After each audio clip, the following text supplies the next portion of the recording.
श्री शिवाय नमस्तुभ्यम। हम सबको पता है कि 5 अप्रैल को पाप मोचनी एकादशी का बहुत ही प्यारा सा दिन है और ये वो एकादशी है जो होली के ठीक बाद पड़ी है। तो आप सभी लोगों को माँ तुलसी की 7 लकड़ी लेके एक छोटी सी पूजा करनी है, एक छोटा सा उपाय करना है। आपके जीवन के जो भी कष्ट होंगे, जो भी तकलीफ़ें होंगी, वो सारी की सारी दूर ज़रूर होंगी, जो कि पूज्य गुरु जी की कथा से सुन के बहुत अच्छे से बताऊँगा। ठीक है, एक छोटी सी बात, एक छोटी सी रिक्वेस्ट आप सभी से। इस पूरी वीडियो में 4 उपाय की बात करेंगे। जो तीसरा उपाय होगा वो आप सभी लोगों को पूज्य गुरु जी के लिए करना है अपने घर पे, जिससे हमारे गुरु जी बहुत जल्दी ठीक हो जाएं और स्वस्थ होके हम लोग के बीच में फिर से आ पाए। ठीक है, तो पहले उपाय की बात हम लोग करते हैं जो कि 7 लकड़ी वाला है। बहुत ही ध्यान से सुनिएगा, एकादशी का बहुत ही पवित्र दिन है, करना सभी को है ना। देखो यहाँ पे आपको बहुत सारी लकड़ियाँ दिख रही हैं। ये कौन सी लकड़ियाँ हैं? ये हैं तुलसी माता की लकड़ियाँ सूखी हुई। अगर आपके पास में सूखी हुई लकड़ियाँ हैं तो वो ले सकते हैं, वरना तुलसी माता की लकड़ी ले सकते हो।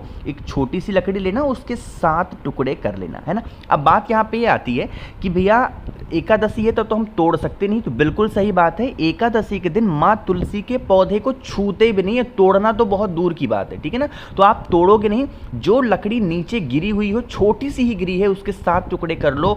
और जब आप 7 टुकड़े करोगे, जैसे मान लो कि ये लकड़ी है तुलसी माता की 7 की 7, इसको अच्छे तरीके से एक में जोड़ देना कच्चे सूत से बांध करके, और आपको इसके ऊपर रुई यानी कि कॉटन को लपेट देना, जिससे ये लकड़ी अच्छे से जल पाए। ठीक है, एक छोटा सा दिया लेंगे और उस दीपक के अंदर आपको उसी 7 की 7 लकड़ी को रखना होगा और उसमें घी डाल देना। क्या डालोगे?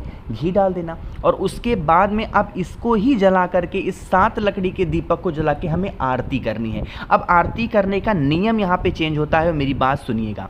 अब आपको आरती किसकी उतारनी है? भोले शंकर को छोड़ करके, यानी कि अपने महादेव को छोड़ करके आपको किसी भी देवता की, किसकी? देवी की नहीं, किसी भी देवता के मंदिर में जा करके आपको क्या करना होगा? उनकी आरती उतारनी होगी। साथ ही साथ अपने जीवन के जो भी कष्ट आपके होंगे, उन सभी कष्टों के निवारण के लिए उनसे प्रार्थना करनी है। ठीक है, और आपको कुछ भी करने की ज़रूरत नहीं है।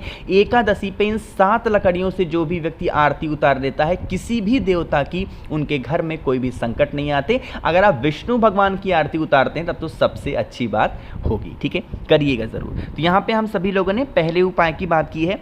आगे बढ़ते हैं अब इस वीडियो के हम लोग अपने दूसरे उपाय की तरफ, जो कि आप सभी लोगों को करना है बेलपत्र से। अब देखो, एक तो है शुक्रवार का दिन, ऊपर से एकादशी का दिन, आपको लेना होगा बेलपत्र। लेकिन बेलपत्र लोगे ज़्यादा मात्रा में। ठीक है, कम से कम 5 बेलपत्र लेनी है और ज़्यादा से ज़्यादा 11, यानी कि चाहे तो आप 5 ले सकते हो, 7 ले सकते हो, 9 ले सकते हो या 11 ले लो। ठीक है ना, ले लिया। लेने के बाद में आपके पास में अगर लाल चंदन होना तो एक छोटी सी बिंदी, जितनी भी बेलपत्र आपने ले रखी है 5, 7, 9, 11, बड़ी वाली पे आपको लगानी होगी छोटी सी बिंदी। ठीक है, और इन 5 की 5 या 7 की 7 बेलपत्र को लेके किसी भी देवी माता के मंदिर में जाएंगे। देवता के मंदिर में नहीं, देवी माता के मंदिर में जाएंगे। जो आपके पास में बेलपत्र है, माता के सामने उन 5 की 5 बेलपत्र को ओम श्रीम नमः, यहाँ पे मैं मंत्र लिख दे रहा हूँ। कौन सा मंत्र? ओम श्रीम नमः का स्मरण करते हुए उन सभी बेलपत्रों को एक एक करके रखोगे। कहोगे भैया सब कुछ तो कर लेंगे, इस उपाय के बेनिफिट क्या होंगे? तो इस उपाय का फायदा होगा कि अगर आप पे घर में धन संपदा को लेके बहुत कमी है, माँ लक्ष्मी का वास आप पे घर में नहीं होता, हमेशा परेशान हो, तो ये वीडियो देखिए और उपाय को करना। ठीक है, बेलपत्र आपने रख दिया और उसके बाद में जब आपकी पूजन खत्म हो जाए, ओम श्रीम नमः का स्मरण करेंगे और उन 5 बेलपत्र में से कोई भी एक बेलपत्र वहां से उठा लेंगे। कितनी? सिर्फ एक बेलपत्र उठा लेंगे। उसको लेके आप अपने घर आएंगे और अपने घर में जहां पे रुपए, पैसे, गहने, जेवर जेवरात रखते हो, वहां पर उस एक बेलपत्र को रख देना। यकीन मानिए, जीवन में कभी आप पे घर में धन संपदा को लेके कोई कमी नहीं होगी।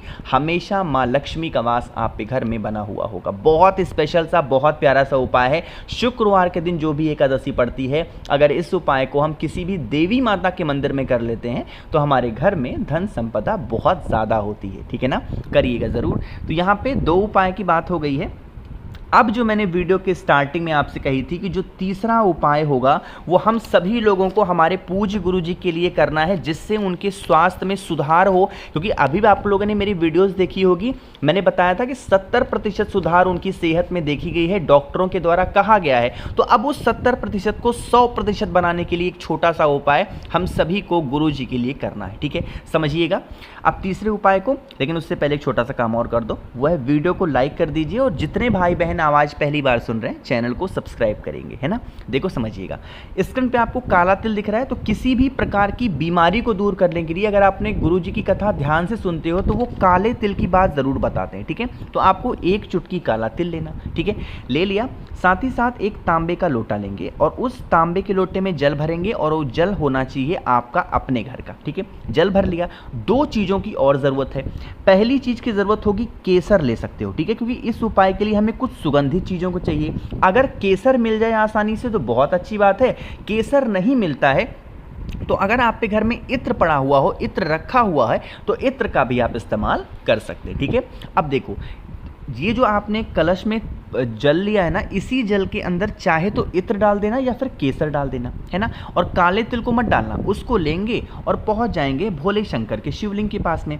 फेस रखना होगा उत्तर दिशा यानी कि नॉर्थ डायरेक्शन। तरीका समझिएगा, जो क्रम होता है करने का उसकी बात हम लोग करेंगे।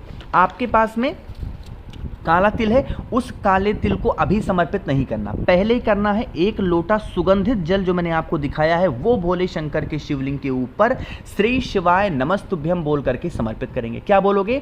श्री शिवाय नमस्तुभ्यम का स्मरण करते हुए समर्पित करेंगे।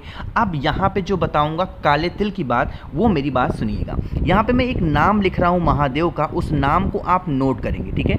श्रम्भेश्वर, यहाँ पे शाय वाला है, श्रम्भेश्वर महादेव के नाम से गुरु जी का स्मरण करते हुए महादेव से यह विनती करते हुए कि हमारे गुरु जी की तबीयत इस टाइम पे खराब है, जिससे हम लोग शिव महापुराण की कथा बहुत ही प्रेम के साथ पूरी परिवार के साथ सुनते थे, जिससे हमें शांति मिलती थी, हमें अच्छा लगता था। इस टाइम पे उनकी सेहत नहीं ठीक है, हे महादेव आप उनकी सेहत में सुधार करें, जिससे हमारे पूज्य गुरु जी बहुत जल्दी ठीक हो जाएं। इस तरीके से प्रार्थना करते हुए आपको एक जो चुटकी काला तिल आपने लिया है वो समर्पित कर देना। यकीन मानिए हमारे गुरुजी बहुत जल्दी स्वस्थ हो जाएंगे। 70% तो वो ठीक हो ही चुके हैं, बस 30% की और बात है। तो हमारा एक छोटा सा एफर्ट उनको बहुत जल्दी ठीक कर देगा। तो आप सभी लोग करेंगे और इस वीडियो को ज़्यादा से ज़्यादा लोगों तक शेयर करिएगा, ताकि सभी लोग उपाय को करें, जिससे हमारे गुरुदेव जल्दी से जल्दी ठीक हो जाएँ और हम लोग के बीच में फिर से वापस आ जाए, ठीक है ना। तो यहाँ पे हम लोगों ने 3 उपाय की बात की है। अब बात करते हैं चौथे उपाय की, जो कि आपको करना है अपने लिए, खुद के लिए करना, ठीक है।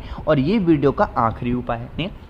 ये किसके लिए होगा? यह उपाय भी बीमारी के लिए है कि अगर आपके घर में कोई इंसान बहुत दिनों से बीमार पड़ा है, बीमारी ठीक नहीं हो पा रही है, तो क्या करोगे? स्क्रीन पे आपको कुछ पत्ता दिख रहा होगा, ये है शमी का पत्ता। क्या है? शमी का पत्ता। आपको लेने होंगे 2 शमी के पत्ते, इससे ज़्यादा मत लेना, सिर्फ 2 शमी के पत्ते लेना। एक तांबे का लोटा लेना, उसमें जल भरेंगे। इस जल के अंदर शमी पत्र को बिल्कुल भी नहीं डालना है ना, और पहुंच जाएंगे भोले शंकर के शिवलिंग के पास में। देखो हम सबको पता है महादेव का पूरा परिवार शिवलिंग के पास ही विराजमान है, पता है सभी को ना। तो फेस रखना होगा उत्तर दिशा, नॉर्थ डायरेक्शन। आपके पास में 2 शमी के पत्ते हैं, अरे हैं कि नहीं है? उन 2 शमी के पत्तों में से जो पहला पत्ता होगा वो भोले शंकर के शिवलिंग के ठीक ऊपर कुंदकेश्वर महादेव के नाम से चढ़ाओगे। किसके नाम से? कुंदकेश्वर महादेव। और जो दूसरा शमी का पत्ता है, जब हम जल चढ़ाते हैं ना भोले शंकर के शिवलिंग के ऊपर, वेट, तो जल जो होता है बहता हुआ इसी जलाधारी से नीचे गिरता है। जिस जगह से ये जल नीचे गिरने वाला होता है, उसी स्थान पर हमको उस एक शमी के पत्ते को यहाँ पे आपको समर्पित करना है, बिल्कुल एंड पॉइंट पे। और उस इंसान का नाम और गोत्र बोल देना, जो इंसान आपके घर में बहुत दिनों से बीमार पड़ा है, ठीक है। करके देखिएगा इस उपाय को, आपके घर का जो भी इंसान होगा ना, वो धीरे धीरे करके सुधर जाएगा, उसकी बीमारियाँ हमेशा के लिए गायब ज़रूर होंगी, ठीक है। सब कुछ करने के बाद में एक लोटा शुद्ध जल तांबे के लोटे से श्री शिवाय नमस्तुभ्यम बोल के समर्पित कर देना। आपकी फैमिली तो खुश रहेगी, साथ ही साथ आपके घर से बीमारियां भी हमेशा के लिए बाहर ज़रूर जाएंगी। कोशिश की मैंने अच्छा समझाने की। तो अगर आप लोग में से किसी को भी मुझसे फ़ोन पे बातें करनी हो, मैसेज बातें करनी हो, तो आप हमें इंस्टाग्राम या फेसबुक पे फॉलो कर सकते हैं। उसके लिए आपको सर्च करना होगा द नेचुरल प्लैनेट 108। वहाँ पे हम लोग बहुत सारी बातें करेंगे। बाकी जितने भी भाई बहन इस आवाज़ को पहली बार सुन रहे हैं, चैनल को सब्सक्राइब करिएगा। और जो उपाय मैंने आप सभी लोगों को गुरुजी के लिए बताया है, वो सारे उपाय आपको ज़रूर करने होंगे, ठीक है। और वीडियो को लाइक ज़रूर करिएगा। श्री शिवाय नमस्तुभ्यम।